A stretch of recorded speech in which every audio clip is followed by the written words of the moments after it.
Are you ready? Stand by.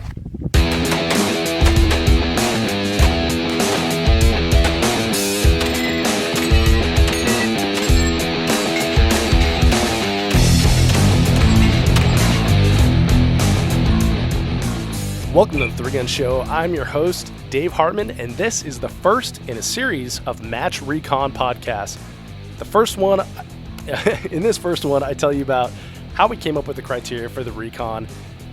Then we get into the 2017 Three Gun Nation Southwestern Regional, so you will know how to prepare for the next one. With me this week is Three Gun Show creative consultant Wade Jones. Wade, how you doing? Doing good, Dave. How are you, buddy? I'm a little sick, I'll be honest. I was going to say fantastic, but I'm a little sick. I think I either contracted something or picked up something out on the range that this match was at. And so a little lightheaded from the Mucinex and got a little bit of a frog in my throat. But other than that, just peachy. Suboptimal, but you're all right. Yep, pushing through it for doing it for the show, right? Right. Wade, if you're like me, and I know you are, you like wearing T-shirts.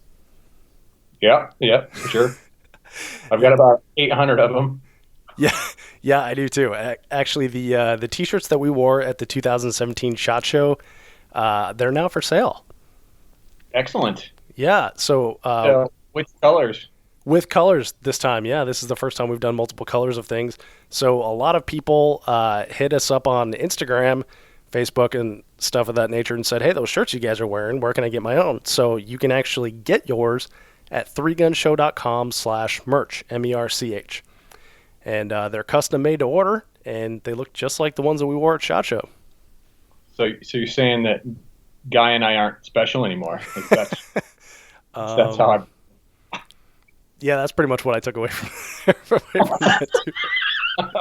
No, dude, I'm excited. Are you doing the same colors that we wore at the show, or multiple options, or what? Yeah, we're doing the same colors. So there's most of them are heather. So there's a blue, there's a green, there's a cardinal, which is kind of a red, and then there's a gray. And most of them are heathered, but the cardinal is not.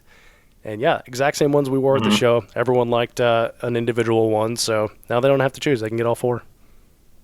Yeah, I would say for people that did run into us at the show, that the green looks even better in person. I was surprised how well that green turned out. Yeah, I kind of picked that for just the standing out purposes. And yeah, you're right. It actually is much nicer than I had anticipated, which is cool. Yeah, it ended up being my favorite, I think. Yeah, and they're on the Bella Canvas shirts, which are nice and soft and have a good fit. So I guess get yours today if you're interested. threegunshow.com/merch. Wade, I'm sure you're wondering why I have you here. Yeah, why am I here, Dave? So you are here to just to be a sounding board. We always have good conversations. People really loved the episode that you were in, which was number 105, and they thought we had good chemistry. So I thought I'd bring you back to talk about a topic that pretty much only needs me, but this will be more interesting with us actually having a conversation about this match I just shot. So the purpose of these podcasts is to provide reconnaissance to the three-gunner that's looking to shoot a major match.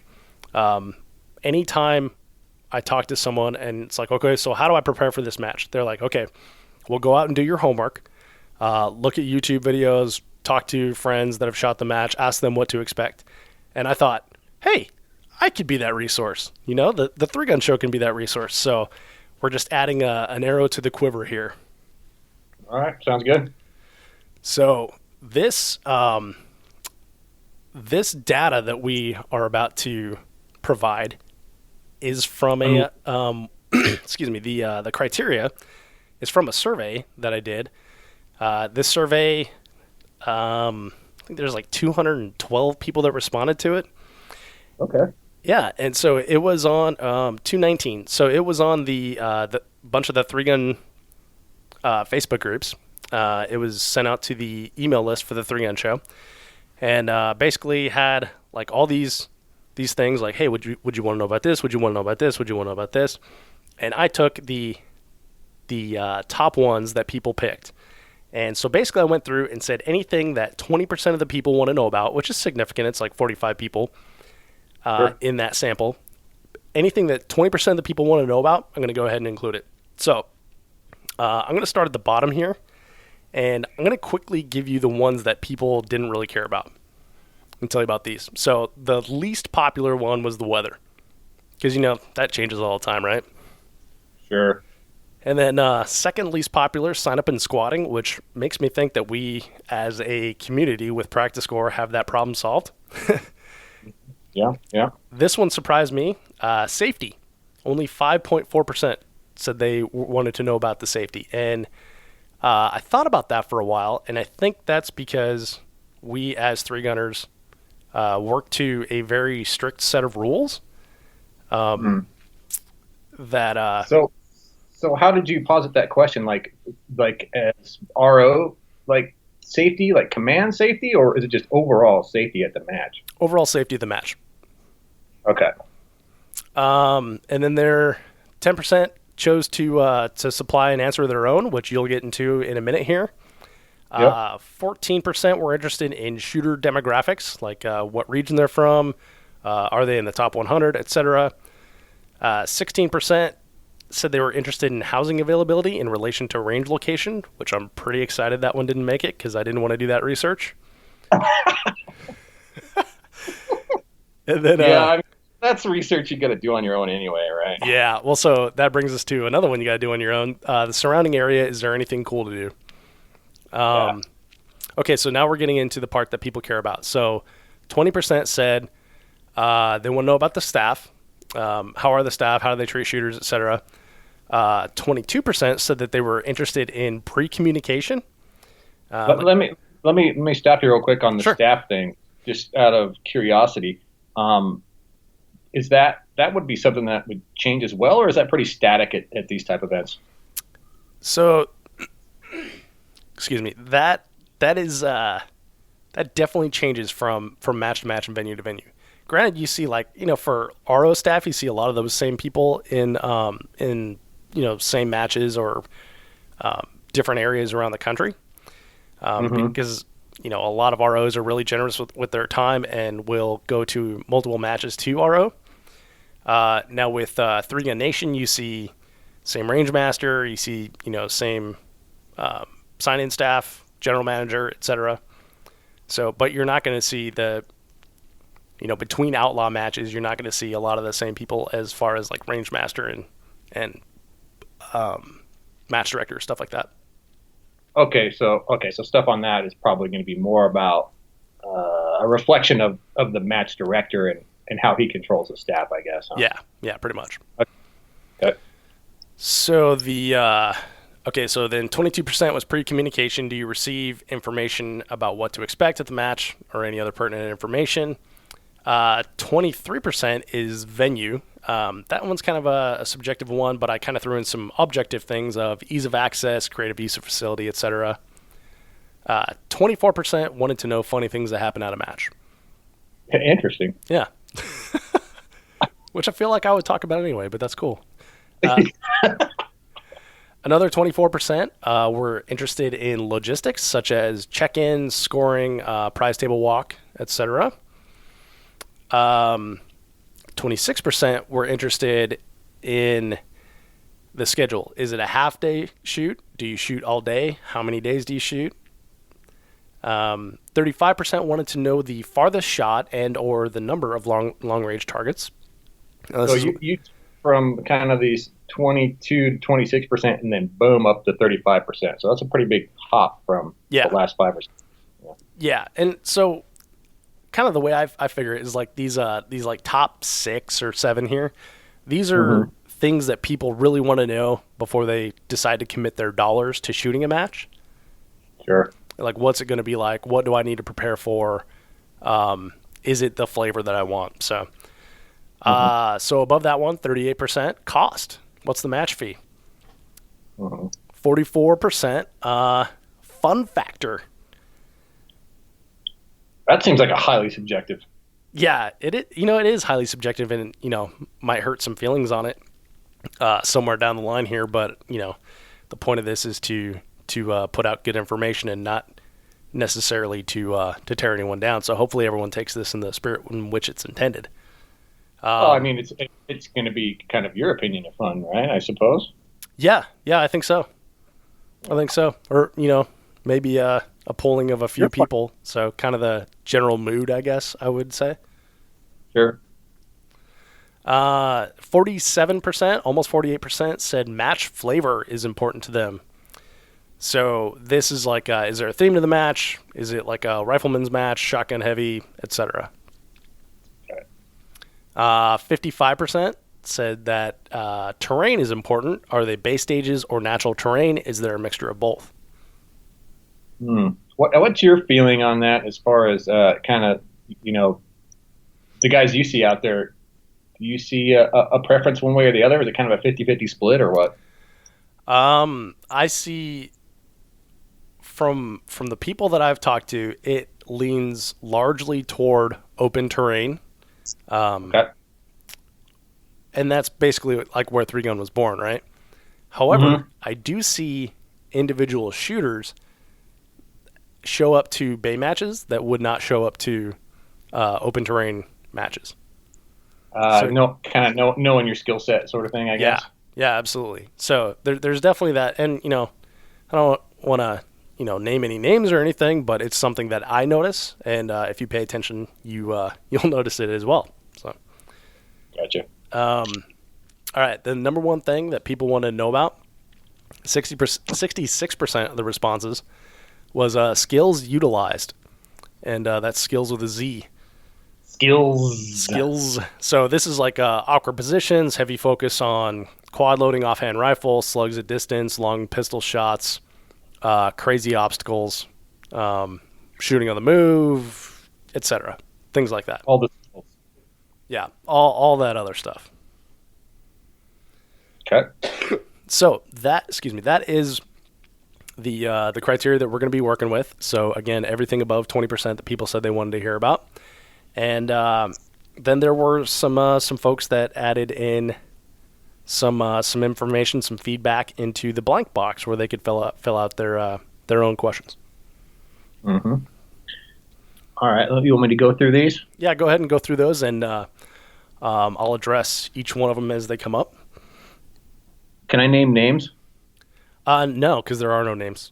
It's anonymous. I think I saw one in here somewhere. I swear it. Yeah, go ahead. I got it. All right. Anyway. All right. So first one here is location. You want me to read this whole thing? Yeah. I have an agenda to support states understanding the Second Amendment and never will and never have attending events in states that promote usages of drugs, disrespect. I'm reading this as it's written. Disrespect for law enforcement officers, disrespect for veterans, and supporting, quote, safe cities.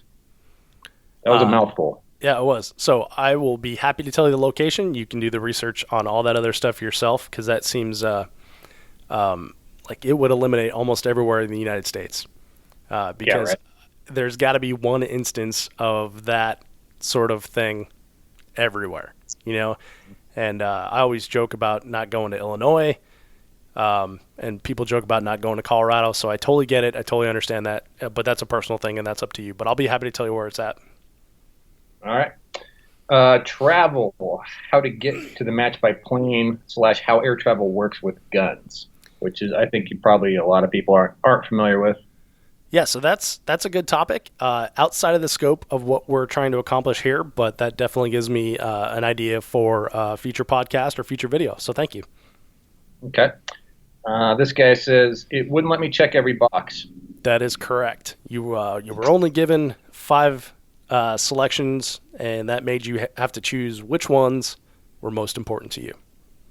They're all important, Dave. All of them. That's what a lot of people said, and I understand that. It makes it really hard. All right. Specialized gear, capitalized S, capitalized G, just so you know. Needed or helpful to competitors at that match if applicable. So that one I will try very hard on.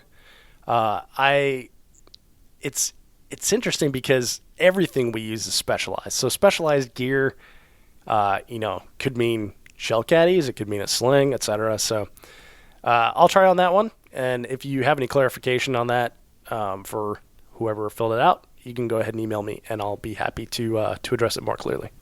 Okay, here's one. If you did a little shout out for sponsor-related things, that would be awesome, i.e. how were the sponsors represented?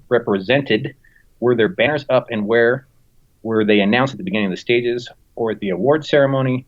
As a sponsor, we know which matches everyone wants slots for, but sometimes we hear through the grapevine that some matches are amazing at promoting the sponsors, and some matches are terrible, even though they promised, quote-unquote, lots of advertising when requesting donations.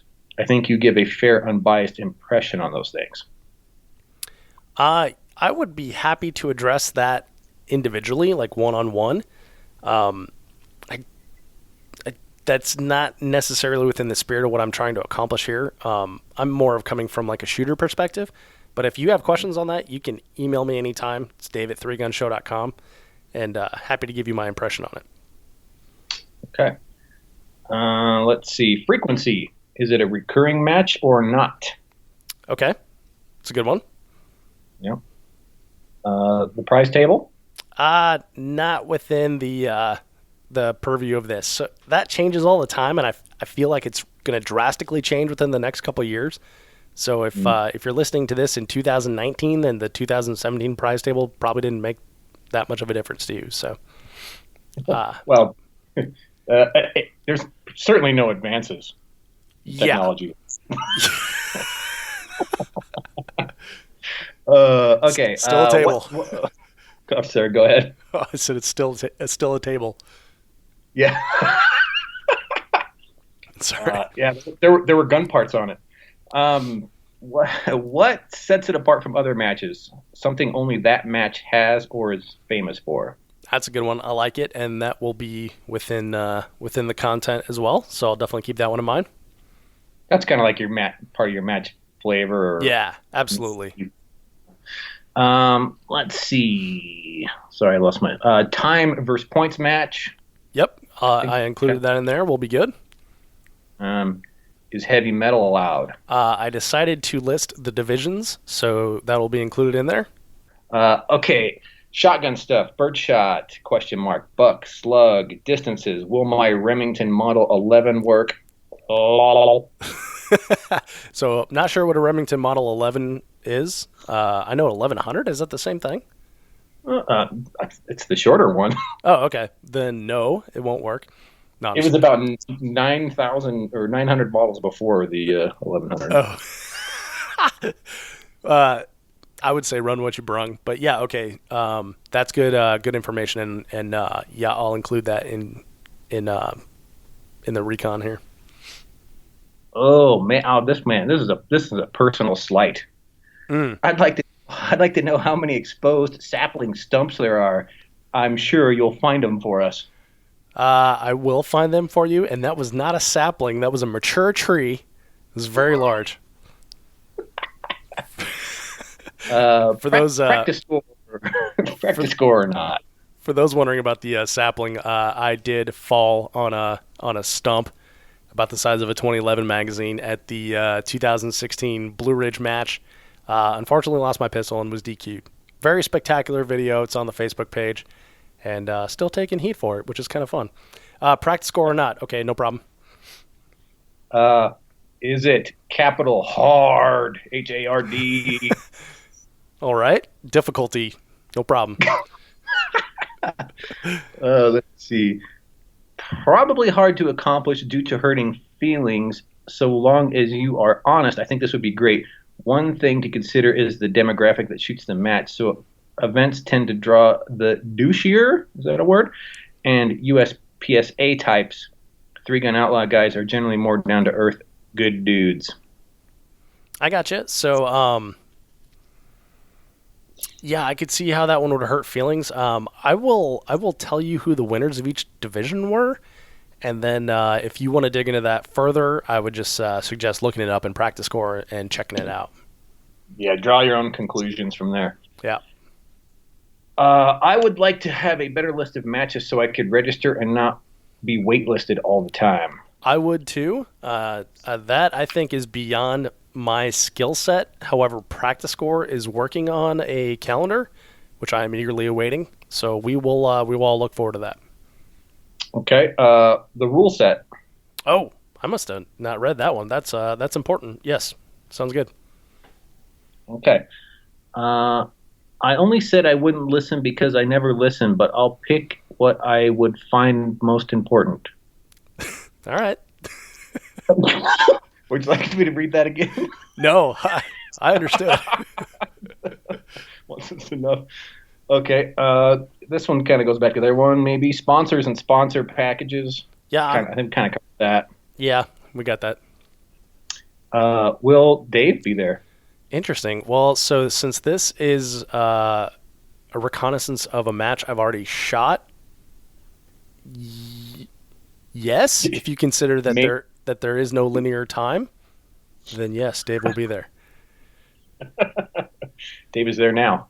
Dave is there now. Dave has always been there. Dave will always be there. Will Will Three Gun Lou be there to do autographs? It's hard to tell. Hard to tell. All right.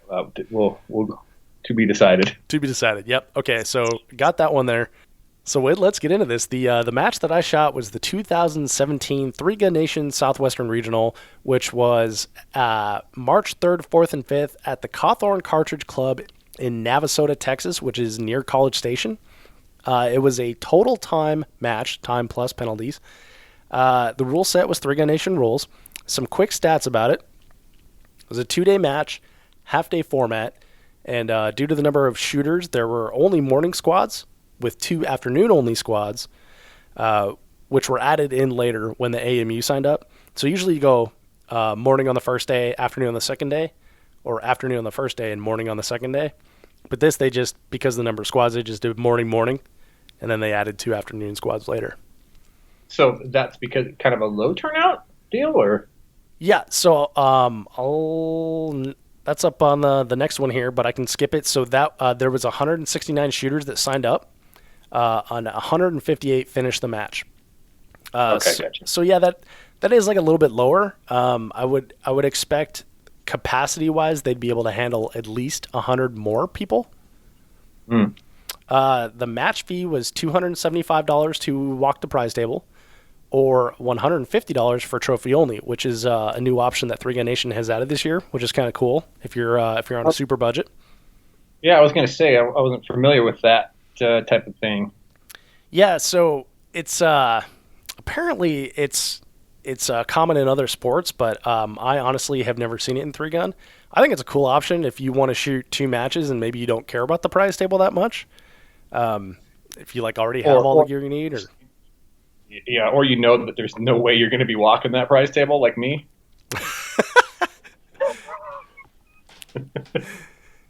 all right. So Sense. yeah, makes sense. So division winners in factory division, Adam Maxwell, who was on my squad and was just recently on the Three Gun show. Heavy division, Chris Wiseman. Practical was Daniel Horner. Practical pistol carbine was Rob Romero. Unlimited division, Wyatt Gibson. And unlimited pistol carbine division, Dave Hartman. Hey, I've heard of that guy. Yeah, he's been on the show a couple times. Nice work, dude. Thanks, man. There was 2 guys in the division, and well, you beat the other guy. That's good. yeah, it's unfortunate. I didn't even get to meet the guy, but he must have had way more malfunctions than I did. I had a ton of them.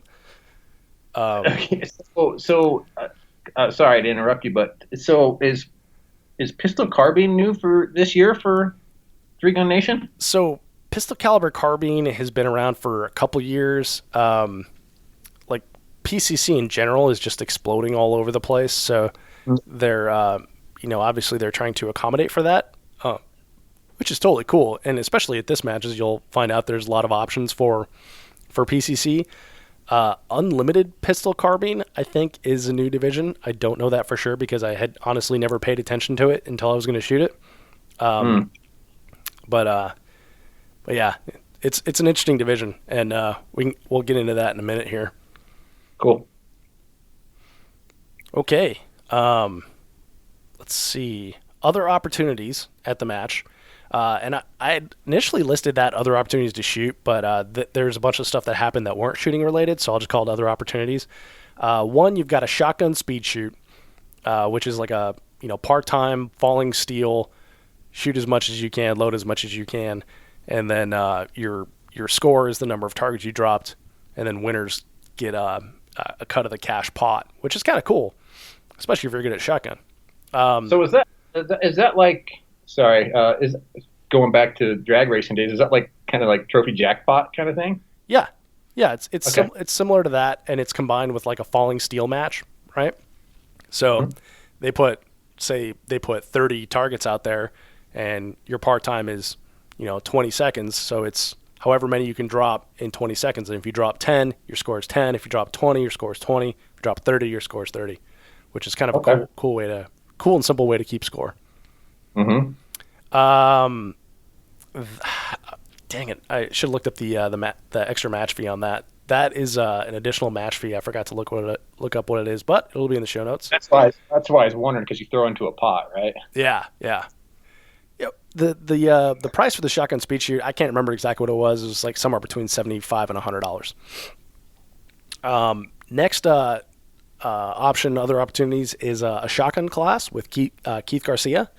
It was $250, and it gives you a discounted match fee.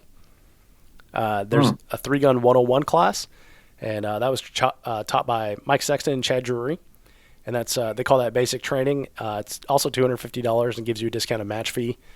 One thing that there was an email about before the match was 2 sessions, and I think they were like 1 hour apiece or 2 hours apiece, about what happens after you shoot, and it was like a defensive-oriented type of lecture. The cost for that was $5. I don't know anyone who went to it because the pro match was running at the same time. And then speaking of pro match, the Pro Series matches number 3 and 4 were also happening during the Southwestern Regional. So a lot going on. Definitely. All right, so let's get into the kind of how everybody's questions in the questionnaire pertain to this first recon. Okay. So we'll just start at the top. The skills utilized. Yeah, so the skills utilized. So there weren't many awkward position type things in this match. For rifle positions, there was like sawhorses. There was some offhand work. A classic 3-gun nation barricade for you to shoot out to like 420 yards. There were about a dozen long-range targets, like 6 on one stage and 6 on another, out to 410 yards on one of the stages, and out to like 360 on another stage. And then there was a bonus target at 420 yards. How's a bonus target work? So if you hit that target, you get 10 seconds taken off your time. Okay. Which is So was it set up in a way where you were maybe like already prone and it was just like you could take a quick pop at it, or did you have to set up for it? You were already prone. You had already shot 410 yards, and I believe the 410 yard target was a larger diameter, larger target than the 420. But it was, I don't know. You would have had to make an adjustment just right to left, but not necessarily like positional wise. Which is interesting because when I took that class from the TPC, Craig Outson said like, hey, every bonus target's a bonus target until someone hits it, and then it's mandatory. So, Right. so as soon as the guy who's going to win the match hits that target, you got to hit that target yourself. But then you have to like weigh, like, can I make that first round hit? Is there going to be, because if you're taking like 4 shots, then you already wasted 10 seconds. Right. So it's kind of a, know your skills and know your ammo, and hopefully it's not windy when you're out there and stuff like that. So it's a gamble. Mm-hmm. All right, so longest slug target was about 80 yards, maybe 75 yards, and it was on a pretty generous target, probably 16 to 18 inches in diameter. Maybe even bigger than that. But that wasn't too bad. There was also one at 60 that was on like a BC zone target. That was from the top of a tower, which was kind of cool. They shot one of the stages on like the PRS stage, or PRS range, I guess.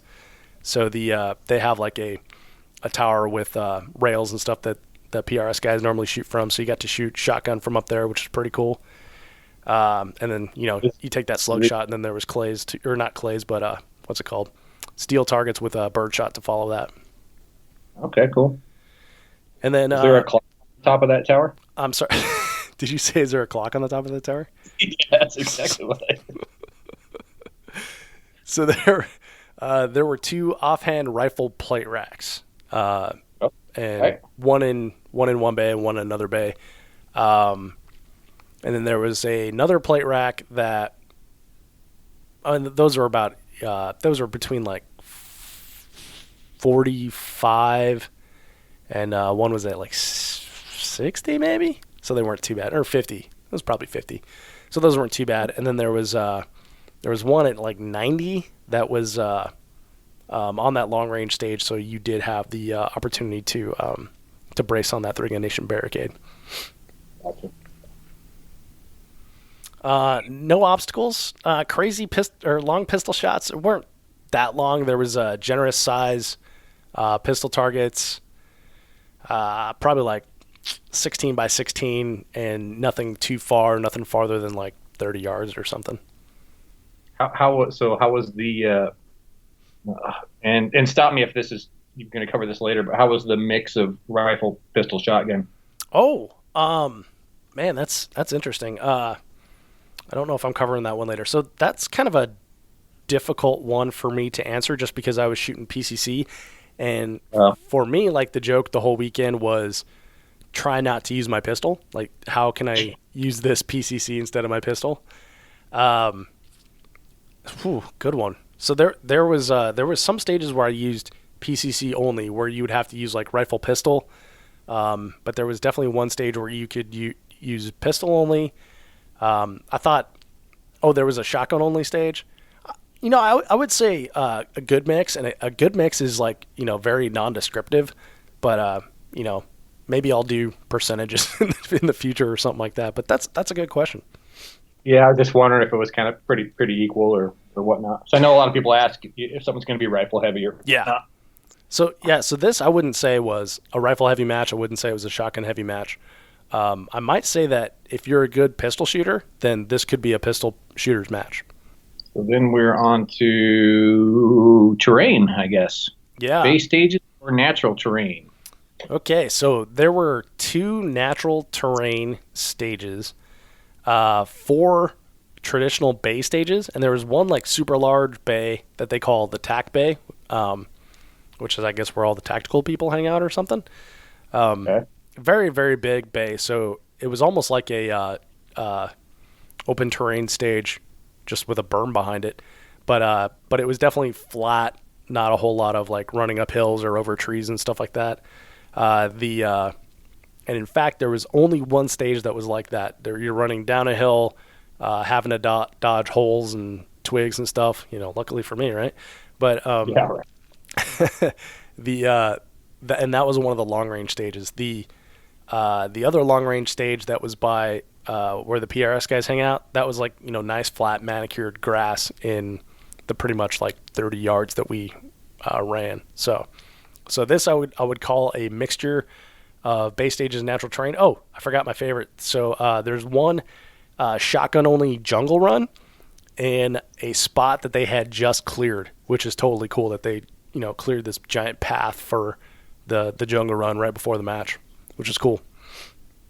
So how were the targets pretty obscured then, with it being freshly cleared, or no? No, they did a good job of mowing in the areas of the targets, and by the time we had got there had already been like 3 squads before us, and they have a way of clearing there's 5 squads before us, so they have a way of clearing the path with shotgun shells, right?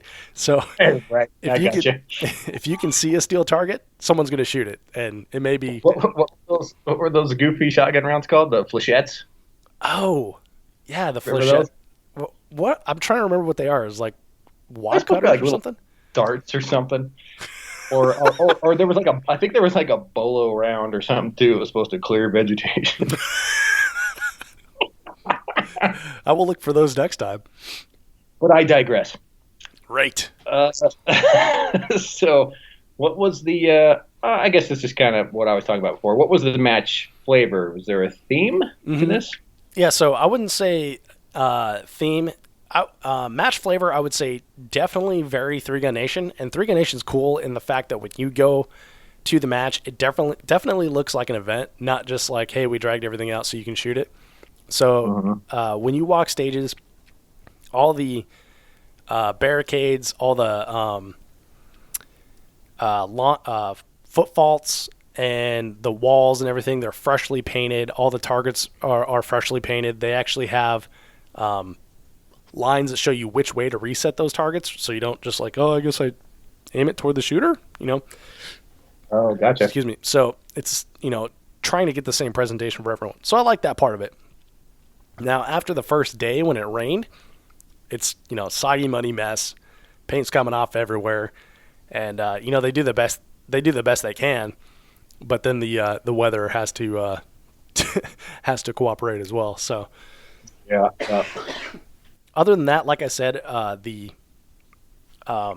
guys that design the stages are Mike Whitesides and Lan Win, and they run Dissident Arms, and they run a Dissident Arms match at that range. So they're familiar. They're familiar with all their bays. They're familiar with like their natural terrain capabilities and everything. So they know what type of things that they can design. And I know that these guys train with Max Michel, and they train a lot of pistol. So a lot of fast movement, a lot of steel targets close together, a lot of paper targets close together that you could catch on the move. So if you're good at shooting on the move, you're good with shooting on the move with your pistol, then this was like a dream for you. Same thing with PCC.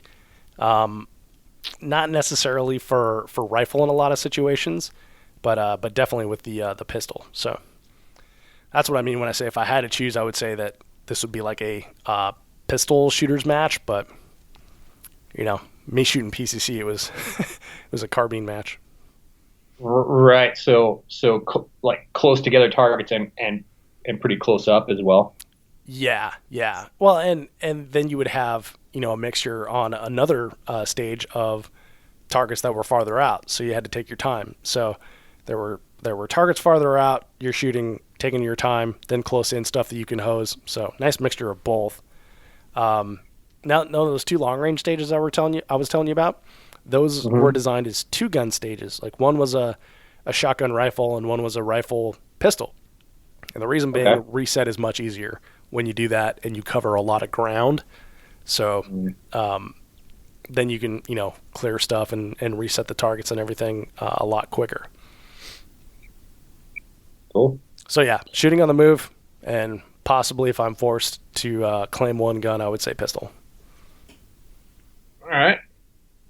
Let's see here. Next up, how about Dave's? Oh, I'm gonna go ahead and rename this to Dave's Fun Factor. All right. Well, I actually had a blast shooting this match. It was a lot of fun, mostly because I had a great squad. I had a lot of problems with the PCCs I was shooting, and ammo related, weather related, whatever. So I didn't really take a shining to PCC right away. But well, you don't actually own one, right? Did you borrow one? Yeah, I borrowed them. So let me tell you the whole story, Wade. Okay, yeah, go ahead. Okay, so Three Gun Nation announces that because Dissident Arms, which is Mike and Lan, because they are a shotgun manufacturer and they sell modified box-fed shotguns, obviously for open division, that they're going to add this unlimited PCC division. And if they get 3 shooters, then it'll be a trophy match. But if they get 5 shooters, then it'll be a prize table walk. So one of the guys that was shooting the match said, hey, let's try to get enough people for a prize table walk in this, and we need some people to switch division, blah, blah, blah. It'll be fun and everything. And I was like, well, if I could borrow a PCC, I'll do it. And then, of course, a couple people came through with PCCs. So I'm like, hey, no problem. So I drove up to Austin, borrowed a PCC, did a practice session with it, worked just fine. I'm like, great, I'm shooting it. And then that person backed out of the match, so it only ended up being 2 of us instead of 3 of us. Yeah, so that's why I shot PCC. Okay. So fun factor, I would say I had a lot of fun. I don't like shooting in the rain. I don't like my guns all rusty and everything. You don't? No, and it just becomes like a Charlie Foxtrot, and then for me, like I have to deal with the podcast as well, like gathering interviews, setting up for the pro match. So by the time I'm done with all that and then tearing down, it's like 10:30, and now I got to oil all my guns. And in the time between I stopped shooting and 10:30, now they already rusted for some reason. This godforsaken humid climates. I'm from Colorado, so I'm not used to that. But yeah, we don't even have rust out here. No, it's weird. So yeah, that I just don't like shooting in bad weather. So I totally understand why that guy didn't come. But the part that I liked was that the pro matches were at the regional, and then you got to once you're done shooting, most people went and grabbed like dinner or something like that, and then came back once the sun went down for the pro match, and that was cool to see right there because it's kind of like right on the ground floor. You're standing on the same turf that they are, and you get to watch how the series is made on 3 Gun Nation, which is kind of cool too. All right. So it could have been fun, but rainy. Well, no, I did have fun for sure. It was but for me, fun, but it rained. Yeah, I had a lot of fun, even though it rained. So again, for me, it's like the people make it, and because I had a cool squad and a bunch of people that are good people to hang around with the entire time, plus the stuff to do with the podcast. Yeah, it made it for a really good time. And then I love jungle run, so that shotgun jungle run I was looking forward to the whole time. That thing was fun. Yeah, that's always nice. Yeah. So farthest shot and or number of long range targets. Yeah, I think we already covered that. Farthest shot was 420. Number of long range targets was 12. All right. Logistics, scoring, price table walk, etc. So check-in was super easy. Just go up to the table when they were open, ask her, and chat with Tennille. She says, "Okay, you're here, no problem. Go for it. Have a good time." They had already sent out like a squad matrix in the pre-mails, so you knew where you're supposed to be and everything. Scoring was done on bracket score, so obviously quick, easy, and available at any time. And then price table walk seemed like it went fine. I didn't walk it myself, but I didn't hear any complaints from anybody. Okay. Any funny things that happened at the match? It rained a lot. Not funny. Yeah, it's not funny at all. I had a lot of PCC problems, which became comical after a while. After about the 12th one, yeah. I was reviewing my match footage, and there's one point where I like look in the ejection port, and I'm like, because like I don't even know what to do with that. Yeah. Oh man. Yeah, it was. So was that what you're just like getting like feed and extraction problems or what? Yeah, it was like double feed, triple feed, etc. Like at one point, that's when I looked in there and I was like, okay, there's a shell casing and there's like 2 rounds trying to get into the chamber. The old college try. Yeah, exactly. And so then the bolts back there too. So now you got to strip the magazine out and then rack the bolt twice and just basically jammed them in there even harder. And so now I got to stick my finger in there. And so all that on the clock made for kind of a challenging 3 stages. All right, let's move on to the venue, ease of access, creative use of the facility. So the venue, Cawthorn Cartridge Club, it's a big, giant, flat area in most of the parts. It was, like an old oil field. Not old, but there's still like an oil pump there and tanks and everything. So, the road access is maintained by the oil company, which is great for the guy to build a range right next to it, right? So yeah. So access is super easy, and Google Maps will take you right there with no goofy turns or anything. Okay. So not a problem there at all. They've got a clubhouse that I think lunch was in, and that's where they had like the practical prize table and everything. Kind of a smaller clubhouse. So it's not like a resort or anything, just a decent range. And then they have, like I said, that PRS area with shooting out to 1,000 yards. Nice. There's like 8 bays plus that giant tack bay. And then there's some goofy rifle targets that shoot back toward the berm. And then behind that berm is the road. So it's like, I hope they don't run those things very often.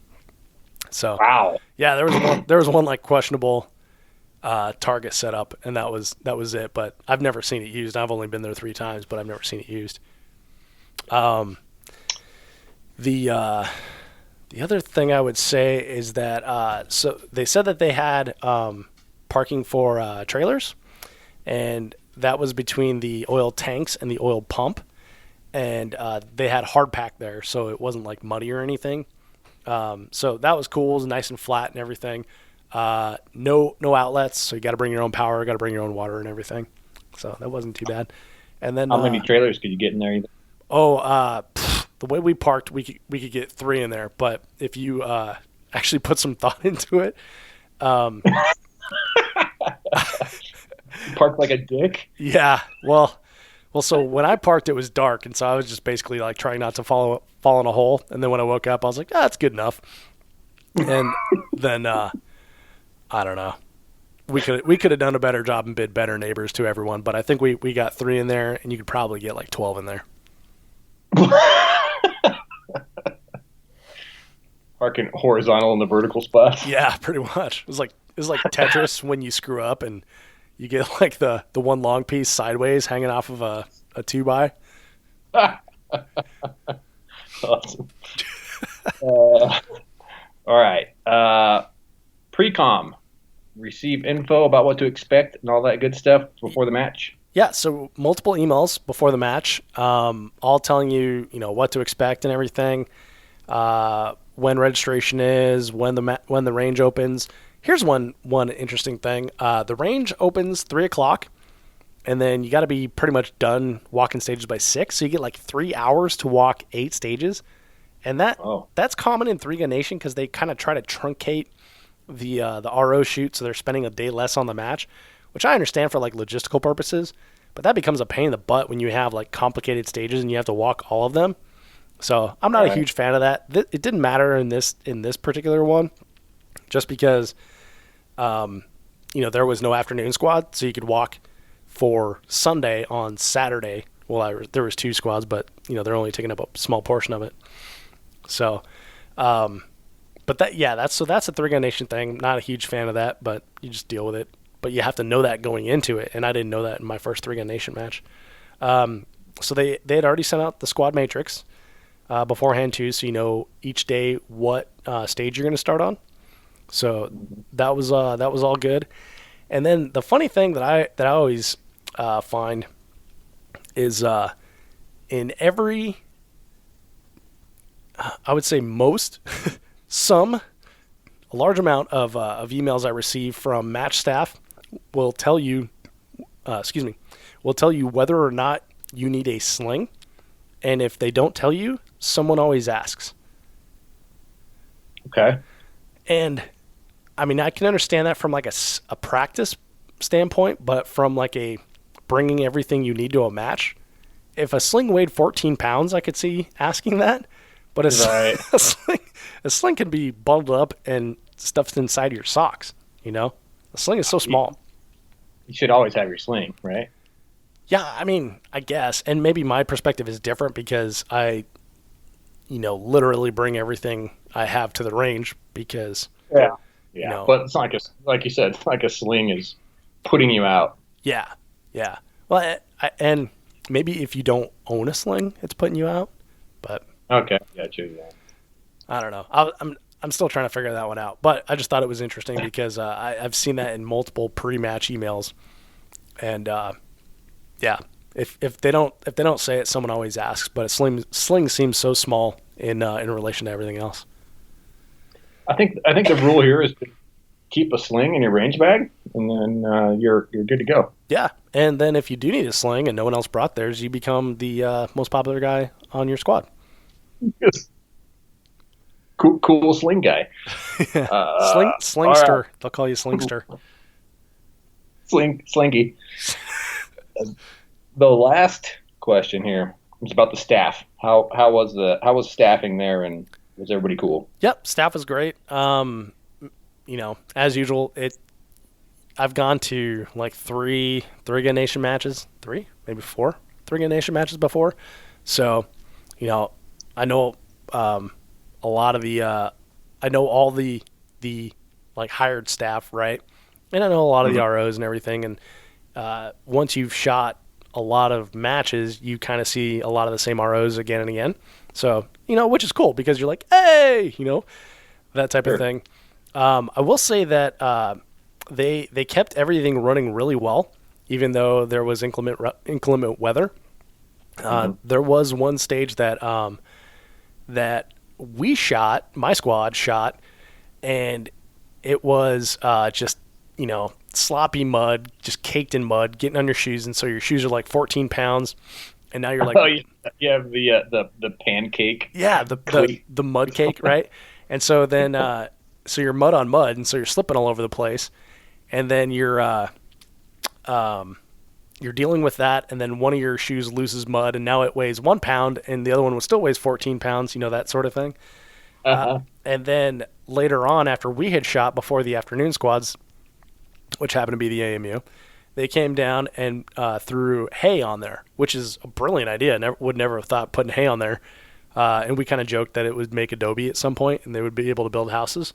But I've seen that at the obstacle races too. They'll throw hay down there, and it's kind of a mixed bag when it starts to muck up again. But. Yeah. So the next day we shot the shotgun jungle run. So we benefited from that on one stage, didn't benefit from it on another.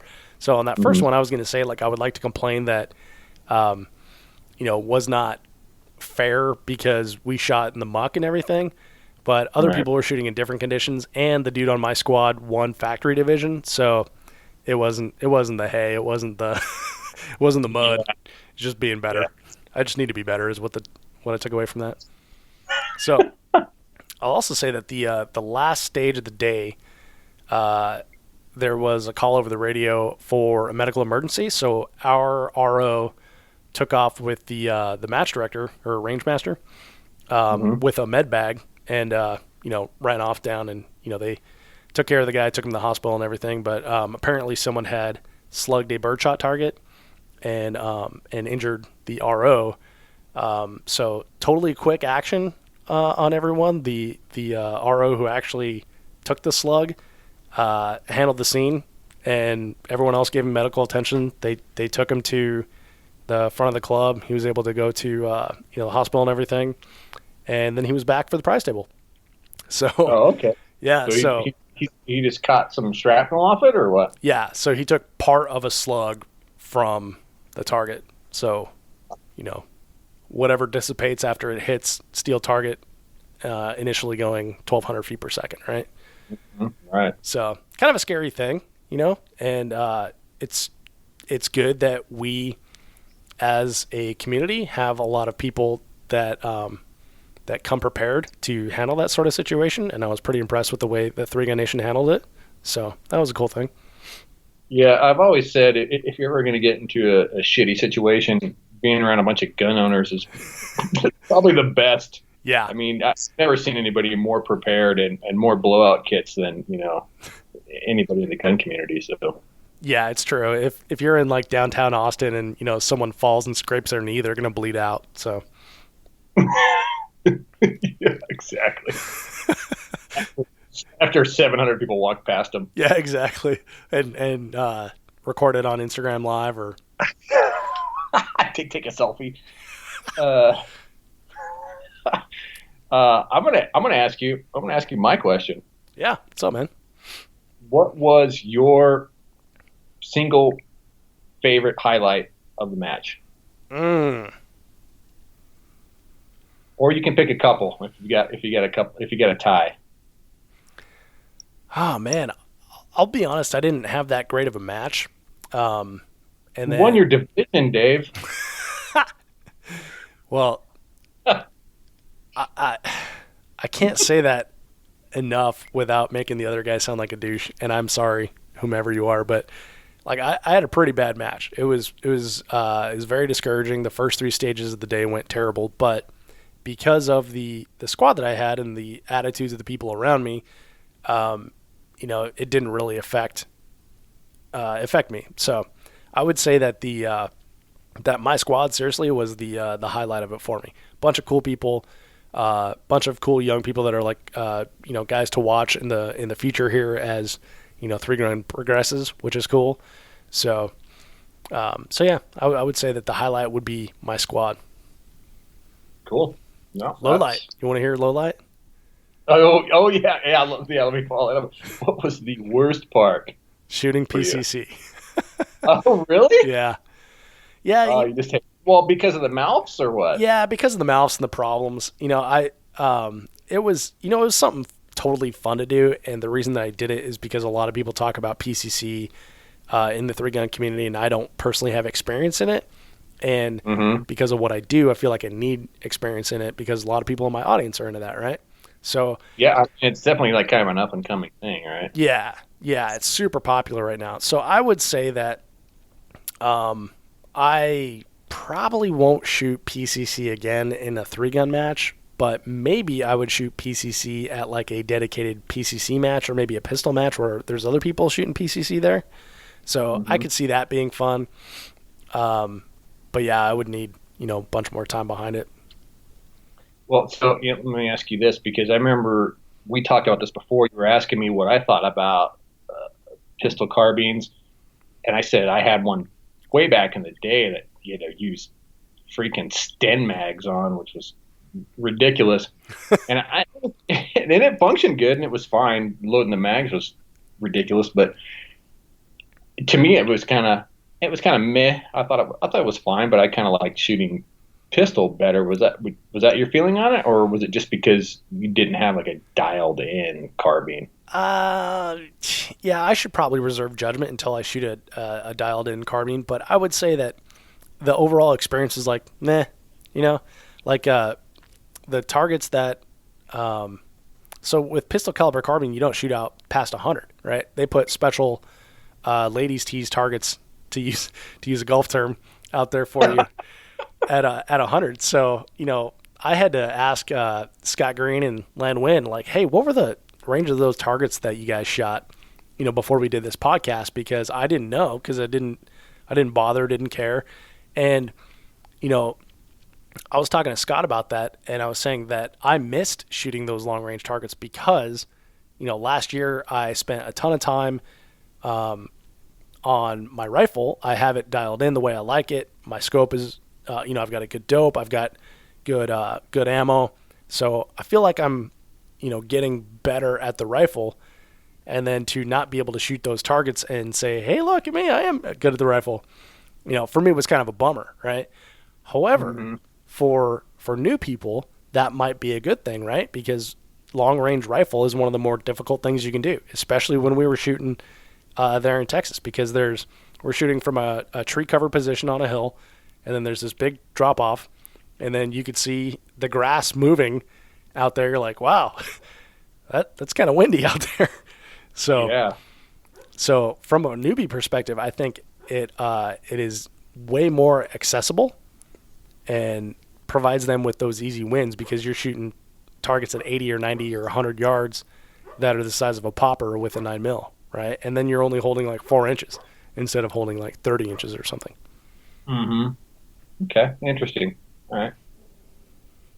So what do you like? Where do you see, as far as, do you think it was just kind of like this match wasn't maybe the best for PCC? I have a feeling there's going to be some that are almost going to be designed for PCC. Yeah. So I was thinking about that. So the Colorado State Championship is 7 bays and 1 terrain stage, which is an all shotgun stage, right? I don't think he's running a PCC division, but if he were, that would be the one to run it. Because you're all in those bays. The longest range is 200, and then they'd have to make some sort of accommodation for like 100, right? So that would be the match to shoot it at. The old Three Gun Nation base stages at USSA in Oklahoma, that would be ideal for it because they didn't shoot very far out there either because they were filming it for a television show, right? Oh, sure, yeah. It'll be interesting to see how it evolves this year. Yeah, can you hear Parker barking in his sleep? Is that what he's doing? I thought I heard something. Yeah, hang on, let me go wake him up. Parker. Yeah, he was like barking and growling in his sleep. Yeah, so they're actually having like a Lucas Oil PCC National Championship this year, and I'm sure that's going to be really cool because everyone will be shooting PCC. But in this one, it just kind of felt like I was trying to not use my pistol the entire match, and there was a lot. Yeah, of, I was say you got to find it like you got to make it so it's like why do I even have a pistol? Yeah, and they did that. Three Gun Nation did that by saying, okay, these targets here you have to shoot with your pistol, but that's dumb, right? So That's the whole point of PCC is the option targets, right? Yeah, exactly. So it's like, well, the only thing that makes that target different than the one to the left of it is you said now I have to engage that one with a PCC. Like they're both paper targets, they're both the same size, they're both the same diameter, distance. They're both same distance. But now you said I have to use my pistol on that one instead of my PCC or my rifle. So now you're forcing me to do a gun change when I could have shot this entire thing with a PCC. So that part was kind of a bummer, but like I guess I understand why. No, I'll say I don't understand. That was dumb. But I would say I don't understand because you're in a different class. So what does it matter? Exactly. Yeah, absolutely does not matter. So if my opinion is like if it's safe to shoot with PCC, then why have it with pistol? Now with shotgun, they can force you to transition to your shotgun by putting clay targets out there because you can't shoot clay targets with a PCC. Well, I can. Well, the rules do not allow you to shoot clay targets with a PCC. Let me rephrase that. But so that's another good point there, Wade, is that I really like shooting shotgun. That's my favorite of the three guns. So there were many, many, many targets that I shot with the PCC that I would have shot with a shotgun. So there was definitely, I don't know. I think it's interesting. I don't know if I like it yet. Maybe in a different context, Yeah, I don't think that was probably the best match to cut your teeth on. Yeah, probably not. But I think probably. And if you had built your own rifle and were super excited about it, it might be too. Well, yeah, that's a good point. Or if I had like a JP rifle or a 6-hour MPX that was dedicated 9mm. So, I mean, yeah, that makes sense, and maybe I should give it another try. But probably like a local pistol match. I think that would make more sense. Yeah, for sure. Yeah, but anyway, we'll see. So, if you think I'm full of shit, because I don't like PCC, let me know. Respond to the comments at 3Gun Show. Yep, 3gunshow.com.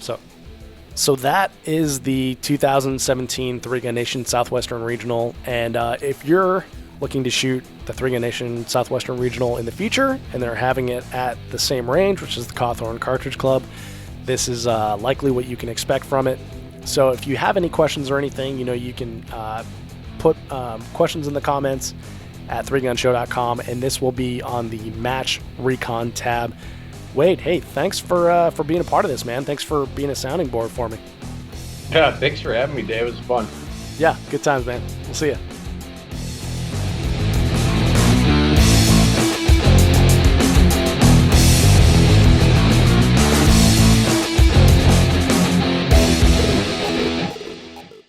If you are finished, unload, show clear.